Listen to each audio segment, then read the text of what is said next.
मैं हूं पीके दीवाना। जैसा आप लोग जानते हैं कि मैं हमेशा नई नई खबर के साथ आप लोग के सामने उपस्थित होता रहता हूं। इस बार की मैं सबसे बड़ी खबर के साथ आप लोग के सामने उपस्थित हुआ, लेकिन खबर की ओर जाने से पहले मैं आप लोग को ये बता दूं, अगर अब तक आप लोग हमारे फनी एंटरटेनमेंट को सब्सक्राइब नहीं किया, सब्सक्राइब कर लीजिएगा, बेल आइकन दबाना बिल्कुल मत भूलिएगा, क्योंकि जब भी मैं इस प्रकार की कोई भी नई वीडियो अपलोड करेंगे सबसे पहले नोटिफिकेशन आप सभी को मिल जाया करेगा। अभी हम बात करेंगे त्रिमूर्ति फिल्म से। आप लोग को कल यानी ऑडियो सॉन्ग रिलीज हुआ, जो ऑडियो सॉन्ग का टाइटल कुछ इस प्रकार दिया गया है, पीवा के खेला।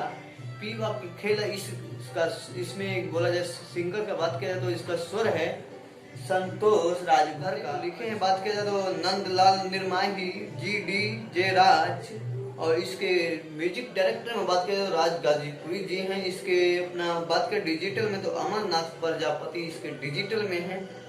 आशीर्वाद में माता पिता वो गुरु जी बोला जाए तो ये गाना आप लोग को त्रिमूर्ति फिल्म से सुनने को मिलने वाला बहुत ही जबरदस्त का ये फिल्म है, वीडियो सॉन्ग है। जिस प्रकार आपने देखा टाइटल पे, अगर अब तक ये गाना आप लोग नहीं सुने तो जाकर त्रिमूर्ति फिल्म से सुन सकते हैं। अब तक की हमारी यही छोटी सी वीडियो थी। अगर जाने से पहले वीडियो अच्छी लगे तो लाइक कमेंट और शेयर करना दोस्तों साथ तक बिल्कुल मत भूलिएगा। फिर मैं नेक्स्ट वीडियो के साथ मिलने वाला हूँ। जब तक के लिए जय भोजपुरिया समाज, जय भारत, जय हिंद।